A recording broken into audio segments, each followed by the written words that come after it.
الرحمن الرحیم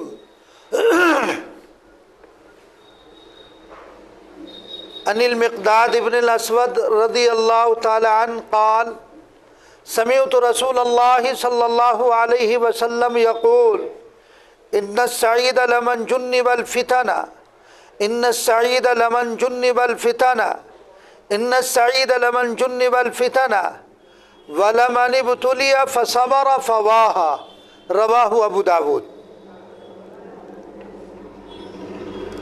جو روایت آپ کے سامنے پڑھی گئی ہے یہ ابو داود شریف میں موجود ہے اور فتنوں سے متعلق یہ روایت ہے کہ اگر فتنوں سے سابقہ انسان کو پڑھے تو اس وقت کیا کرنا چاہیے، کیا طریقہ کار اختیار کیا جائے۔ تو حضرت مقداد بن اسود رضی اللہ تعالیٰ عنہ سے روایت ہے، میں نے رسول اللہ صلی اللہ علیہ وسلم سے خود سنا، آپ فرما رہے تھے یقیناً وہ بندہ نیک بخت اور خوش نصیب ہے جو فتنوں سے محفوظ رکھا گیا۔ 3 مرتبہ آپ نے یہ جملہ ارشاد فرمایا، وہ بندہ نیک بخت اور خوش نصیب ہے جو فتنوں سے محفوظ رکھا گیا، وہ بندہ نیک بخت اور خوش نصیب ہے جو فتنوں سے دور رکھا گیا، اور جو بندہ مبتلا کیا گیا وَلَمَنِ ابْتُلِيَ فَصَبَرَ فَوَاهَا، جو شخص مبتلا کیا گیا اور وہ ثابت قدم رہا، صابر رہا، ثابت قدم رہا، تو اس کا کیا کہنا، اس کو شاباش اور مبارکباد۔ یعنی حدیث شریف میں رسول اللہ صلی اللہ علیہ وسلم کیا بات بیان فرما رہے ہیں، اور ایک جملے کو 3 مرتبہ آپ نے ارشاد فرمایا۔ رسول اللہ صلی اللہ علیہ وسلم کا یہ طریقہ تھا، یہ عادت تھی کہ کسی بات کی اہمیت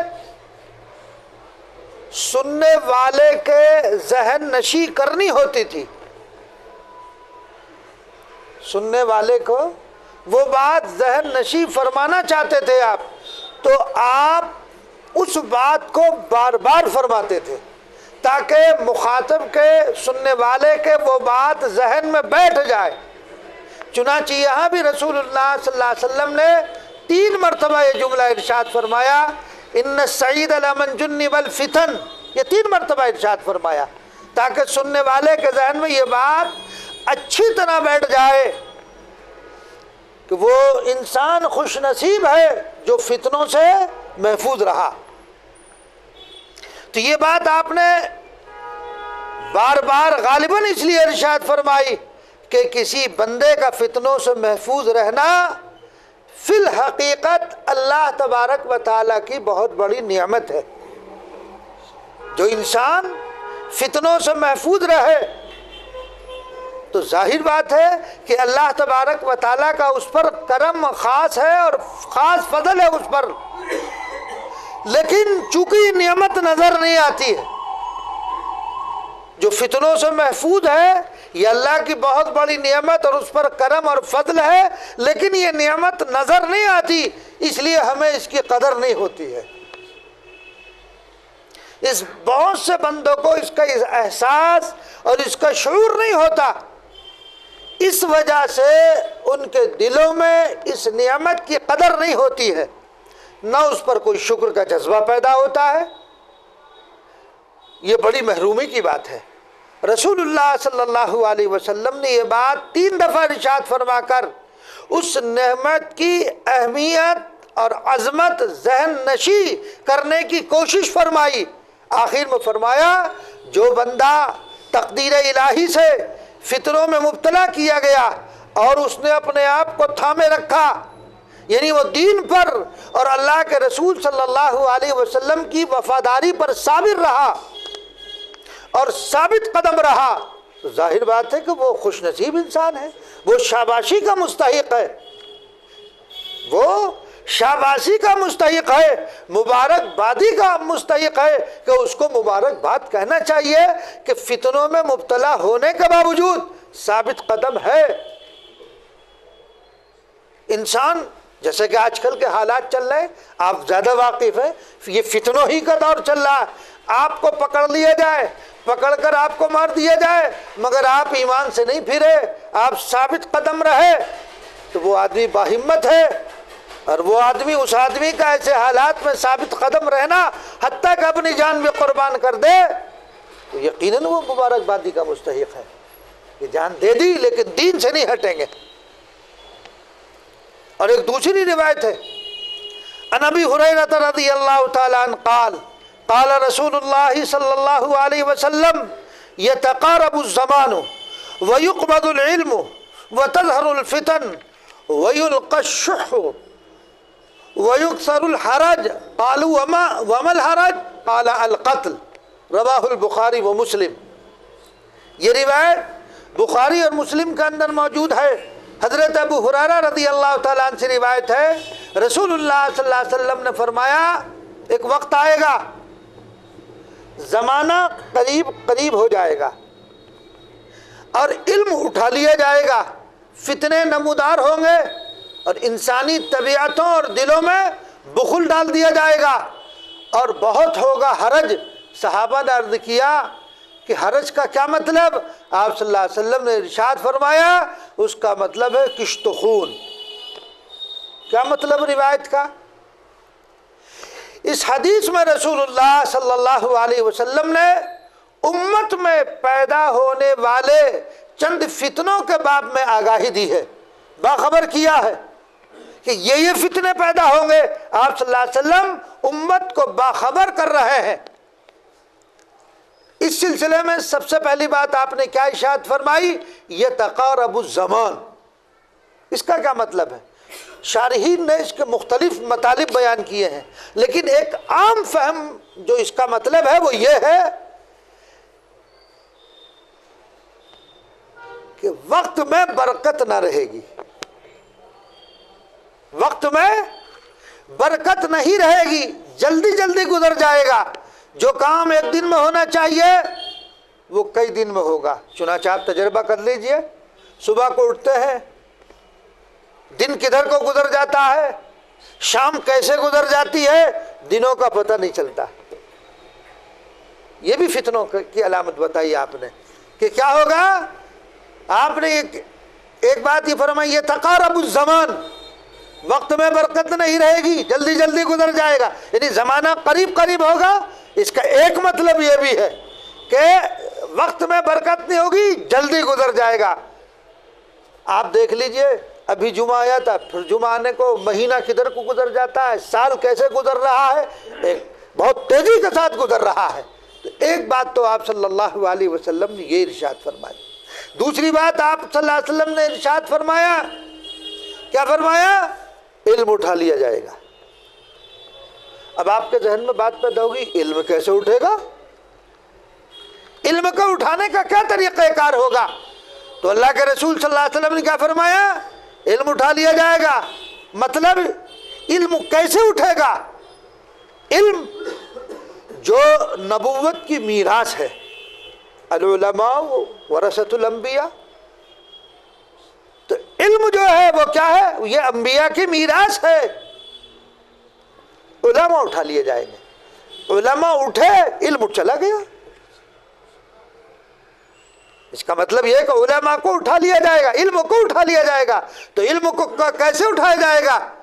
تو علم چونکہ جو نبوت کی میراث ہے وہ اٹھا لیا جائے گا۔ ایک دوسری حدیث میں اس کی مزید وضاحت ہے کہ علماء ربانی جو اس علم کے وارث امین ہے وہ اٹھا لیے جائیں گے۔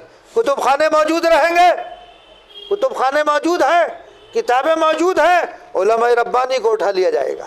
اسی طرح یہ علم ختم ہو جائے گا۔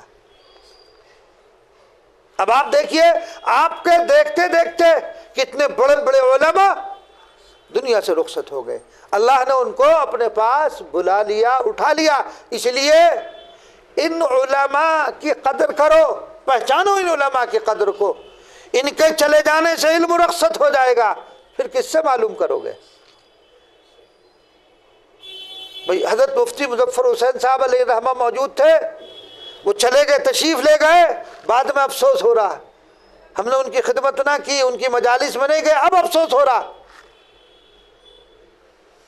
تو چلے جانے کے بعد پھر افسوس ہوتا ہے۔ اور عربی کا ایک مقولہ ہے، قدر النعمت بعد الزوال، نعمت کی قدر النعمت بعد الزوال، نعمت کی جو قدر ہوتی ہے وہ زائل ہونے کے بعد، جب وہ نعمت چھن جاتی ہے اور چلی جاتی ہے اب ہمیں افسوس ہوتا ہے۔ ایک جم غفیر ان کے جنازے میں دیکھا، شیخ یونس صاحب علیہ الرحمہ، ہم نے دیکھا ان کے جنازے میں کس قدر افراد، اب معلوم ہوا کہ اچھا یہ اتنی بڑی ہستی تھی، ہم محروم رہ گئے۔ جو موجود ہے ان کی قدر کر لو، جو اب موجود ہے بعد میں یہ بھی نہیں ملیں گے، بعد میں نہیں ملنے کے۔ وہ مثل سنیے نا آپ نے، جو رویا پچھلے کو رویا۔ تو جو ہم موجود ہے ان کے وجود کو غنیمت جانو اور ان سے فائدہ حاصل کرو۔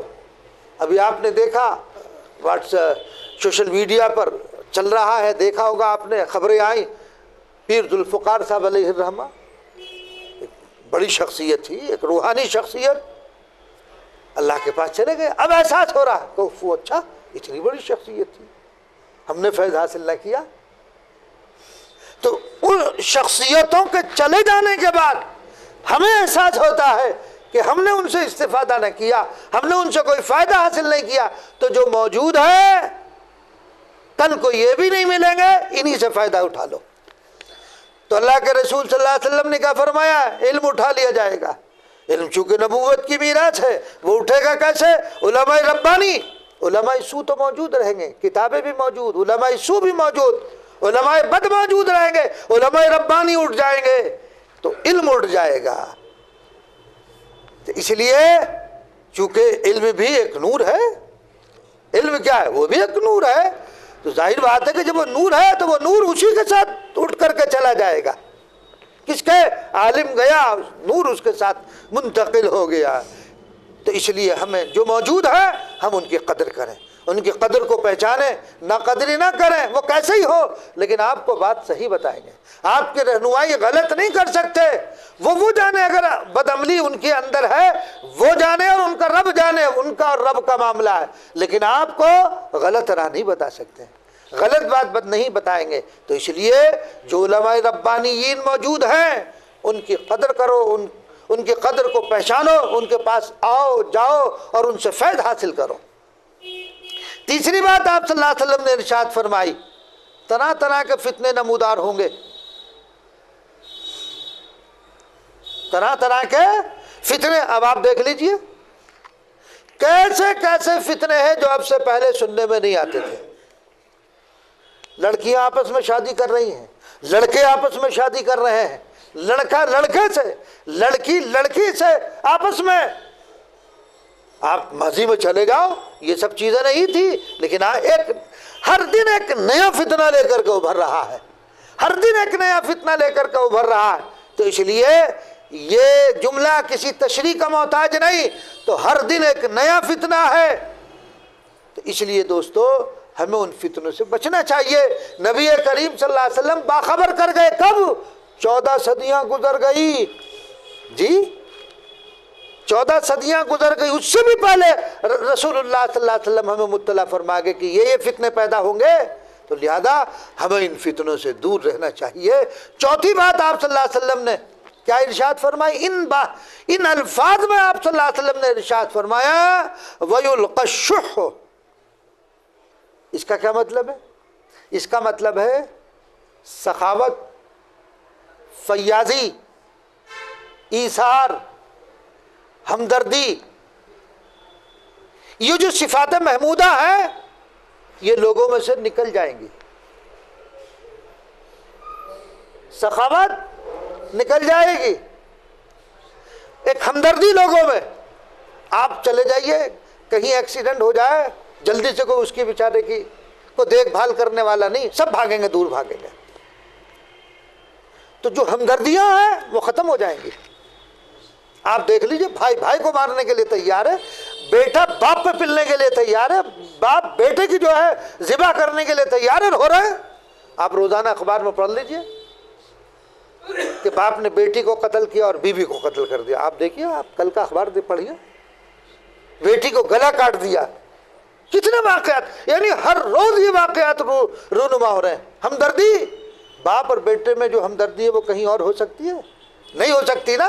لیکن وہ بھی ختم. فیاضی، ایثار، یہ جو ہمدردی کا جذبہ ہے یہ ختم. ہر آدمی اگر کسی سے ہمدردی ہے تو اس کے پیچھے بھی مطلب ہے. اپنے مطلب کو نکالنے کے لیے ہمدردی ہے، باقی کچھ پتہ نہیں کہ سال میں کیا ہے، کچھ نہیں. تو ہم بھی مطلب پرست ہو گئے ہیں. ہمدردیاں نہیں ہے، مطلب نکالنے کے لیے ہے. سخاوت ختم ہو جائے گی، طبیعتوں میں بخل پیدا ہو جائے گا.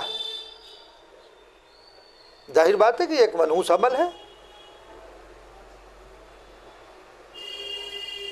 دیکھنے کا آدمی مستحق ہے یہ آپ کی ہمدردی کا.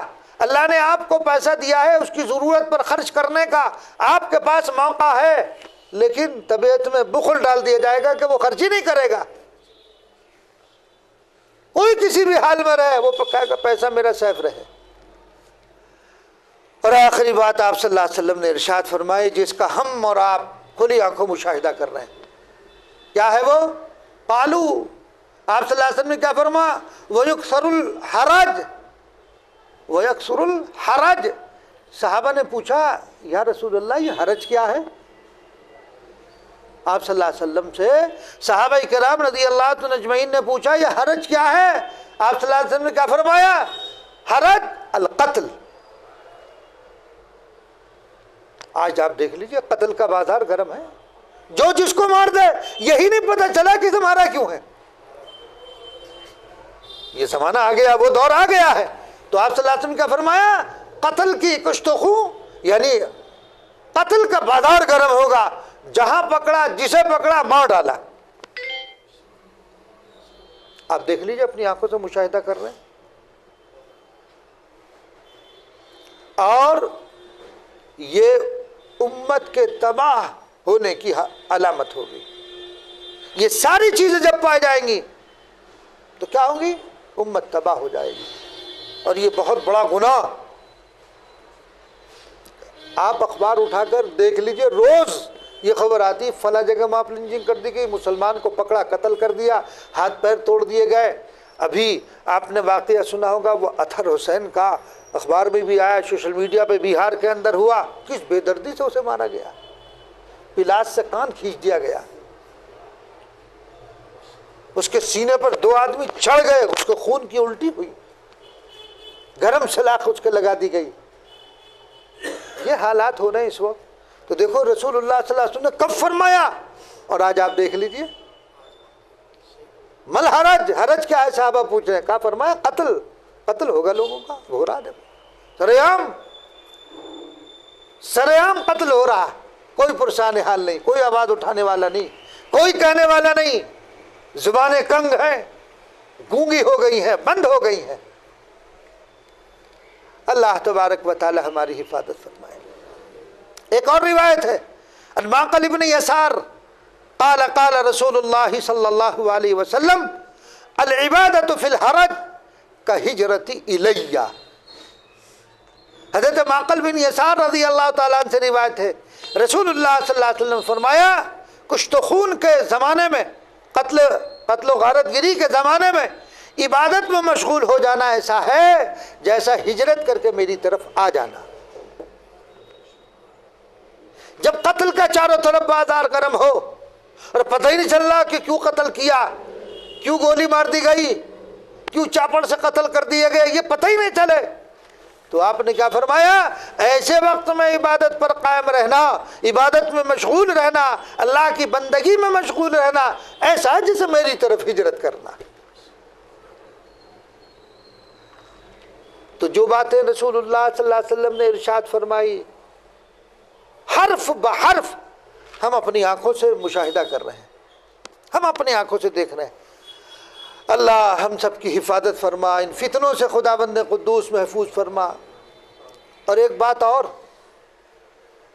جو اگلی روایت میں ہے، عن الزبیر ابن عدی قال اتینا انس ابن مالک فشکونا الیہ ما نلقا من الحجاج فقال اصبروا فإنه لا يأتي عليكم زمان إلا الذي بعده أشر منه حتى تلقوه ربكم سمعته من نبيكم صلی اللہ علیہ وسلم. یہ بخاری میں ہے موجود. کیا فرمایا؟ زبیر بن عدی جو تابعی ہے روایت کرتے ہیں کہ ہم حضرت انس بن مالک رضی اللہ تعالیٰ عنہ کی خدمت میں حاضر ہوئے تو ہم نے حجاج کی طرف سے ہونے والے مظالم کی شکایت کی. حجاج بہت بڑا ظالم تھا، اس کے ظلم کی شکایت کی. تو انہوں نے فرمایا، کیا فرمایا؟ غور سے سننے کی بات ہے. کیا فرمایا؟ ان مظالم اور مصائب پر صبر کرو. کیا فرمایا؟ کہا کہ حجاج کے مظالم کی شکایت کی تو فرمایا کہ اس کے مظالم پر صبر کرو اور یقین کرو جو زمانہ بھی تم پر آئے گا، یہ جملہ سننے کا ہے، جو زمانہ بھی تم پر آئے گا اس کے بعد کا زمانہ اس سے بدتر ہی ہوگا، یہاں تک کہ تم اپنے رب کے حضور میں حاضر ہو جاؤ گے. اور یہ بات میں نے سنی ہے تمہارے نبی صلی اللہ علیہ وسلم سے. کیا فرمایا؟ مظالم کی شکایت ہو رہی ہے، فرمایا صبر کرو. آج کے حالات کو نظر میں رکھو اور اس روایت کو دیکھو. ظلم ہو رہا ہے، صبر کرو، کیونکہ اس کے علاوہ کوئی چارہ کار نہیں.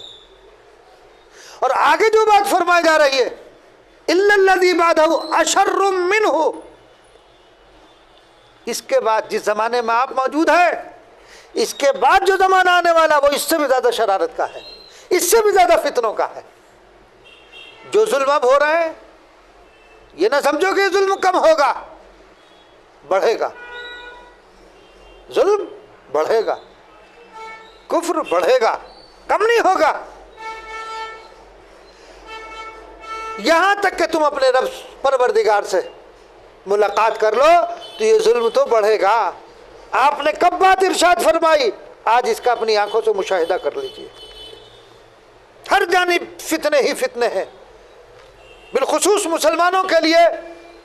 ہر جانب سے ان کو کھانے کے لیے، پھاڑ کھانے کے لیے، پھاڑنے کے لیے، مارنے کے لیے سب طرف سے ملک حملہ آور ہے.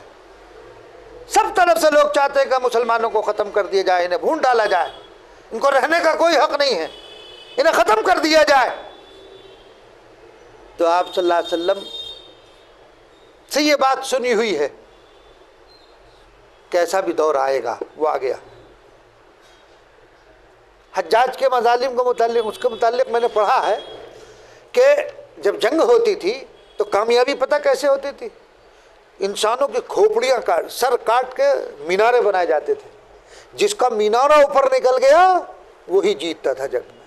اب اندازہ لگائیے کتنوں کو قتل کیا جاتا. اللہ تبارک و تعالی حفاظت فرمائے. تو ظلم، اللہ اللہ اللہ. اور حسن بصری رحمۃ اللہ علیہ کے متعلق ہے. حسن بصری رحمۃ اللہ علیہ سے کسی نے کہا کہ حضرت یہ ظالم ہم پر مسلط کر دیا گیا.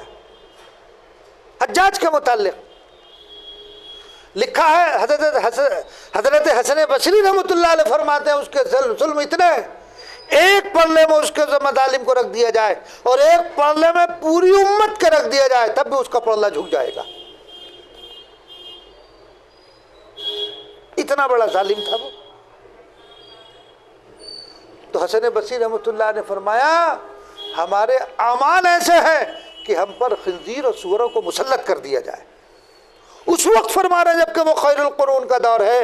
اور اب کیا ہے جس سے آپ اور ہم گویا کہ ہماری بدعمالیاں اتنی ہیں کہ یہ تو کم ہے. ہماری بدعمالیاں اتنے عروج پر ہیں کہ یہ تو کم ہے. اس سے بھی کوئی بڑا ظالم مقرر کر دیا جائے ہماری بدعمالیوں کے نتیجے میں تو وہ بھی کم رہے گا. تو ہم جو ظلم کا رونا گاتے ہیں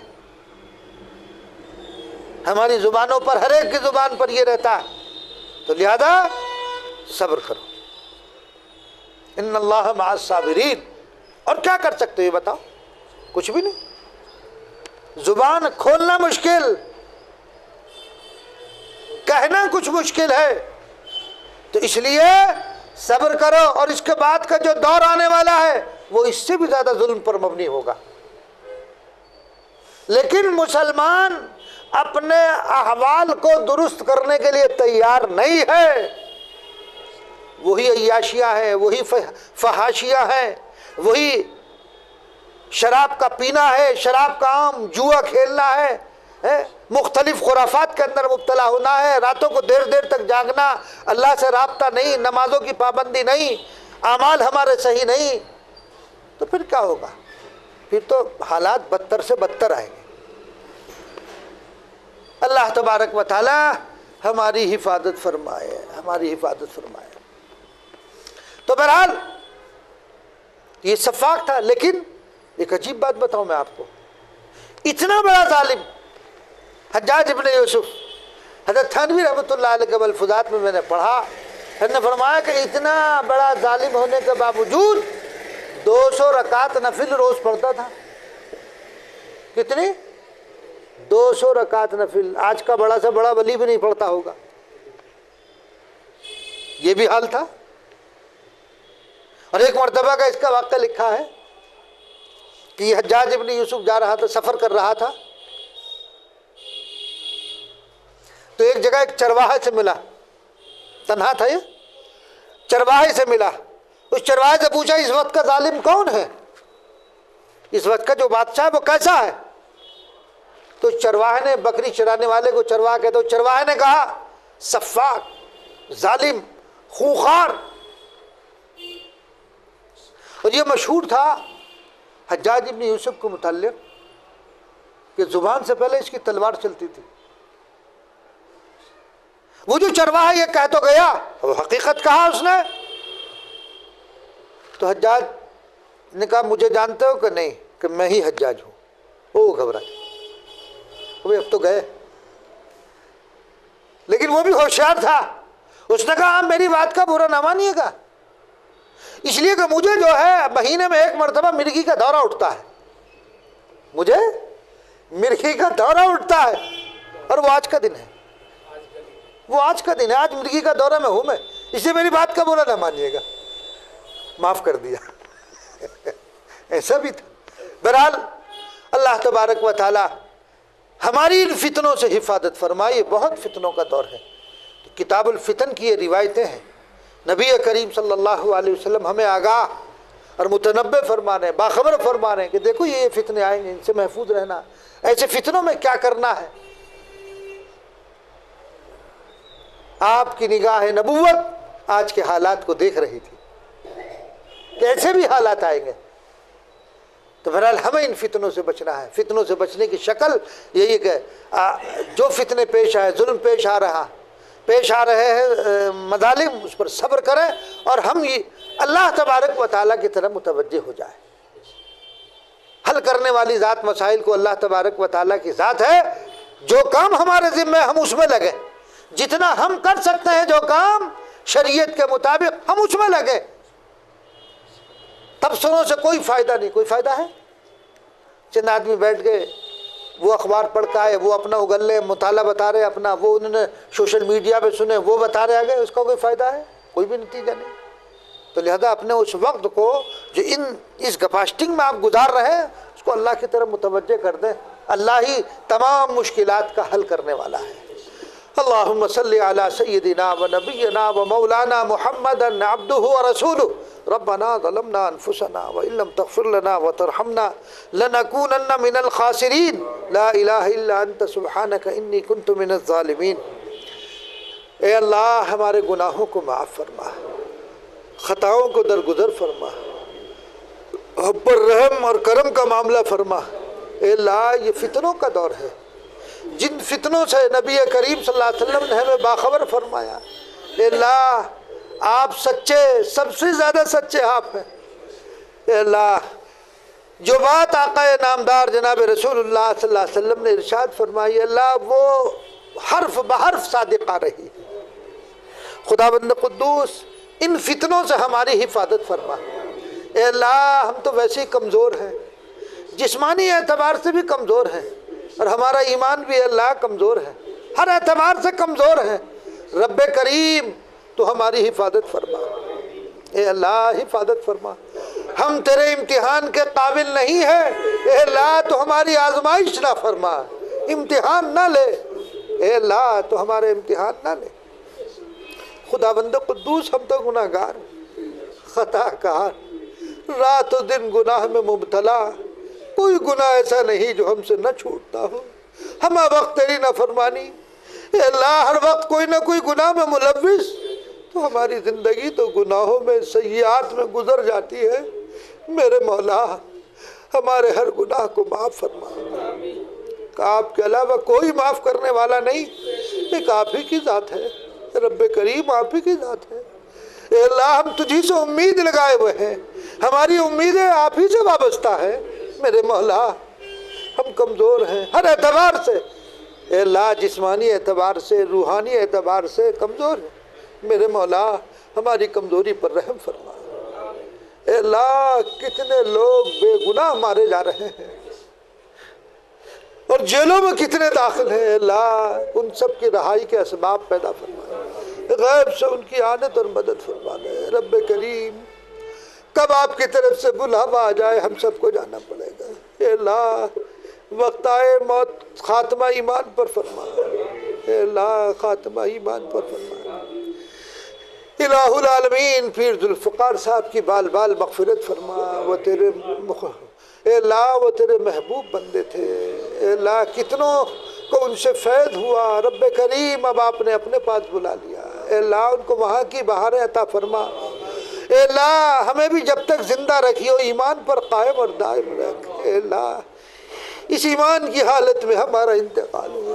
خداوند قدوس حالات بڑے پرفتن، اے اللہ حالات بڑے پرفتن ہیں، خداوند قدوس جہاں بھی اے اللہ آپ نے لکھی ہے ایمان پر موت آئے، اے اللہ ایمان پر موت آئے، ایمان پر موت آئے، زباں پر کلمہ لا الہ الا اللہ ہو اور اسی حال میں ہماری روح پرواز کر رہی ہے۔ میرے مولا اچانک موت سے محفوظ فرما، موت کی سختیوں سے محفوظ فرما، موت کی سختی سے حفاظت فرما۔ رب کریم موت یقینی ہے ایک دن آ کر کے رہے گی، بڑے بڑے چلے گئے ہمیں بھی جانا ہے۔ میرے مولا موت اس حال میں آئے کسی کا مطالبہ ذمے میں نہ ہو، اے اللہ جو مقروض ہیں غیب سے ان کے قرضوں کی ان ادائیگی کی صورتیں مہیا فرما دے، اے اللہ جو پریشان حال ہیں ان کی پریشانی کو دور فرما دے، جو بچے اور بچیاں بے نکاحی ہیں اے اللہ غیب سے ان کے بہتر سے بہتر رشتے عطا فرما دے۔